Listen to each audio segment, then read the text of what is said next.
Taste the Daily. தாலிக்கு தங்கம், அம்மா mini clinic உள்ளிட்ட மக்கள் நலத்திட்டங்களை காழ்ப்புணர்ச்சியின் காரணமாக நிறுத்திய ஸ்டாலின் அரசு தொடர வேண்டுமா என பிரச்சாரத்தின் போது அதிமுக பொதுச் செயலாளரும் எதிர்க்கட்சித் தலைவருமான எடப்பாடி கே பழனிசாமி கேள்வி எழுப்பினார். புதுக்கோட்டை மாவட்டம் விராலிமலையில் பேசிய அவர் அதிமுக ஆட்சியில் புதுக்கோட்டை மாவட்டத்திற்கு கொண்டுவரப்பட்ட திட்டங்களையும் பட்டியலிட்டார். தாலிக்கு தங்கம் அம்மாவுடைய ஆட்சியில் கொடுத்துட்டு இருந்தோம். 27,000 50,000 தாலிக்கு ஒரு பவுன். இப்ப நிறுத்திட்டாங்க. இந்த ஆட்சி தேவையா? பெண்களுக்கு அநீதி இழைக்கின்ற ஆட்சி தேவையா? அதே போல அம்மா மினிக்கில்லை கொண்டாந்தோம்.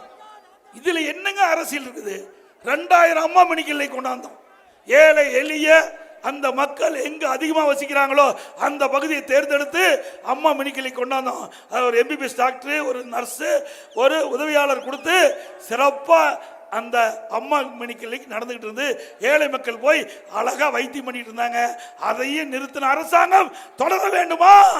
முடிவு கட்டலாம்ல.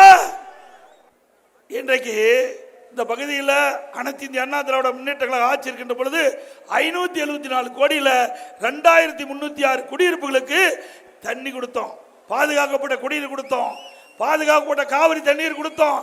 நானே நேரடியாக வந்து மாண்புமிகு பொன்மனச்சம்பல் புரட்சி தலைவர் எம்ஜிஆர் நூற்றாண்டுல அந்த திட்டத்தை துவக்கி வச்சேன். இன்றைய தினம் தண்ணி சரியா வரல. அதிமுக ஆட்சிக்கு அனைத்து மக்களுக்கும் தங்கு தடை இல்லாம பாதுகாக்கப்பட்ட குடிநீர் குடிக்கும். ஏன்னா நிர்வாகமே சரியில்லை. தண்ணி கூட கொடுக்க முடியல. இந்த ஆட்சி தேவையா? குடுமையான் மலையில அண்ணா பணியில அரசு வேளாண்மை கல்லூரி கொடுத்திருக்கிறோம். ராளைமலை முருகன் காத்தர வேண்டும்.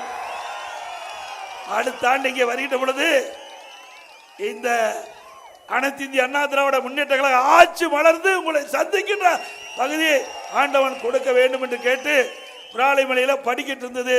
அதில் நடந்து போவதற்கு சிரமமாக இருக்குன்னு சொல்லி அதற்கு பாதை அமைத்து கொடுத்தது அரசு. அதிமுக அரசு பாதை அமைக்கப்பட்டது.